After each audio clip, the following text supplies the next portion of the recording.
Hello, so before I begin this video, I want to put a trigger warning out there. This video will speak about mental health and suicide. If you are at risk of suicide or mental health crisis, please call the Samaritans for free on 116123. That's 116123. They're open 24/7 and it is free for you to call. So this week I think is probably one of the most important weeks that I will ever do for Taboo Topic Tuesday series, and that is men's mental health. It's incredibly important. I mean, before I'm just looking to make sure I'm getting the figures right again from the book, something that really hit me was that 76% of all suicides in this country, in the UK, are committed by males. And that suicide is actually the biggest cause of death in males under the age of 35. And I think that really hit me. And I thought, goodness, that's insanely high. And if I can prevent one suicide from this video, then I've achieved something. I think, you know, mental health in men, I think, having spoken to several men before about mental health, people, you know, all know men should be strong and not cry and shouldn't show emotion, and it's this preconception, this idea that men should be that strong figure, they shouldn't show emotion, and that is so incorrect. You know, showing sadness and showing your mental health and having mental health barriers and mental health conditions, symptoms, it's not a weakness. And you know, everybody has mental health, just how everyone has physical health, and making sure you're looking after your mental health is just as important, if not more important, than looking after your physical health. So it was something that I really wanted to touch upon, to try and boost the awareness that it's okay for men not to be okay. It's okay for anybody not to be okay. There was a campaign a while ago, it's okay for men to cry, I think it was called, and it's spot on. It really is spot on. So let's just raise that awareness. Let's shout it from the rooftops. You know, there is support, there is service provision, there isn't a negative stigma around it, or there shouldn't be a negative stigma around it. Let's beat that. Let's break that. So yeah, I looked at there was a recent survey completed, and in that survey, 77% of the men who did this survey noted they'd suffered with common mental health symptoms. So things like having anxious thoughts, having low mood thoughts, being stressed or having stressed, you know, symptoms. And then 40% of the men that noted that they had suffered with these symptoms had never spoken about their mental health before. They'd never spoken about it to medical professionals, to family, friends, to colleagues. Had never spoken about it. And 29% of them men said that it was because they were too embarrassed. They were too embarrassed to talk about it. And then 20% said it's down to negative stigma.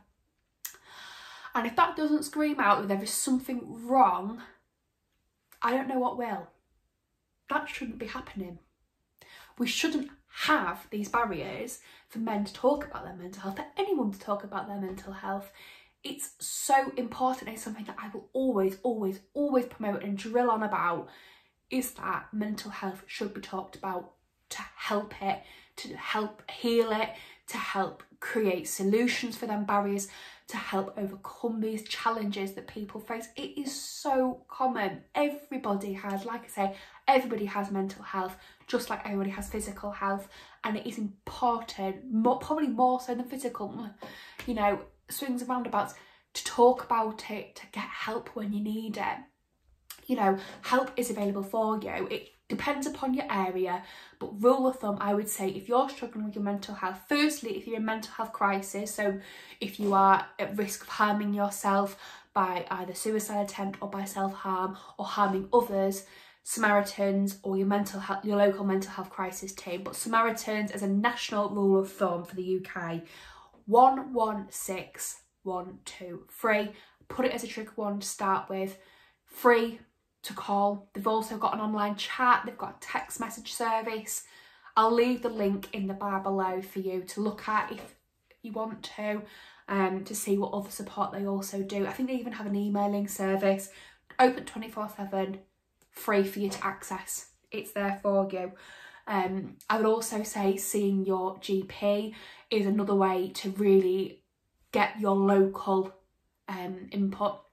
So if you go to your local GP and you say, you know, for example, I'm feeling really anxious, I'm really, really low in mood, your GP will work with you using your decisions and your choices to refer you into relevant services if you wish and if you consent. You don't have to. They can look into things like medication, that sort of thing, but it opens that gateway. I like to see a GP as that gateway to these services for you. The National Mind website is brilliant. I always talk about it to my patients, to my channel, my Instagram, anybody who listen. Go and check the Mind website out. It goes on about like the 5 ways of well-being, which I talk about pretty much most days with my patients as a social prescriber. There's so many helpful tips. Things like Headspace I find incredibly helpful. It's one of my New Year's resolutions to use Headspace more because it is really good for grounding and for, you know, promoting and helping your mental well-being. I think there is a charge associated with that. If you're an NHS worker, you do get a year free, I believe, and which I currently am using, but if I'm honest, I actually would pay for it because I do find it incredibly useful. Things for your mental health, things like talking to your friends even about it, or speaking to your colleagues. I think it's so important that perhaps if you notice a colleague's a little bit quieter than normal, they're withdrawing themselves from usual office banter, or your mate's not showing up to these like planned events, check in on them. Just check in on them and say, oh, you know, are you okay? You seem a little bit withdrawn today, or oh, are you okay? And I always encourage, ask twice. If you say to somebody, oh, John, how are you okay today? And if John replies, yeah, or yeah, but you can tell perhaps you have an inkling that perhaps that's not the real answer, ask again and say, well, are you sure you're all right, John? You seem a little bit withdrawn, or you seem a little bit down.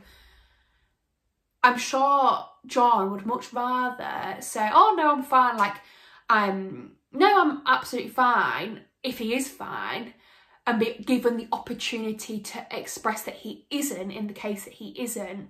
You know, just ask your colleagues, ask your friends, ask even the cashiers at the supermarket.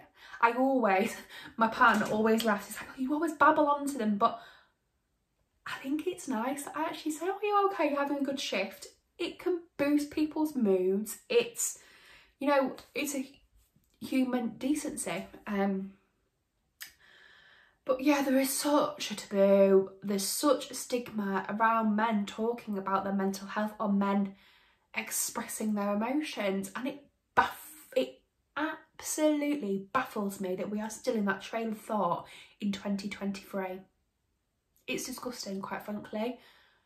It's okay for men to be upset, it's okay for men to cry, and it's more than okay for men to talk about their mental health and their mood. Let's do it, let's encourage it. I know a lot of workplaces are now buying into or are opening up things like mental wellbeing sessions amongst colleagues. I think a few fancy places even have like wellbeing rooms that you can go into, and a lot of services, particularly like the more bigger organisations, have like wellbeing provisions available for their employees. So there is help available. Please, if you ever experience a time where you feel like there is nobody, there really is. There's somebody that loves you, there is somebody that cares about you. Access that help, access that support.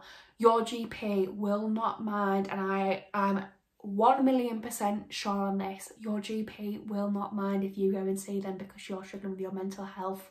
They'll gladly discuss your options. You know, they would much rather you did that than hide away in silence, and, you know, because what ultimately hiding away in silence and withdrawing yourself, you might feel like that's the only thing you can do, but it's actually probably the worst thing you can do. you know, for your mental health, it is incredibly isolating. You can feel incredibly lonely, alone, and you can feel that there's nobody there, but there is. So just, yeah, I'll stop waffling on about it, but just, you know, reach out, get that help. I'll put, like I say, I'll put links in the description bar below. But let's fight it. Let's break these barriers. Let's knock these walls down.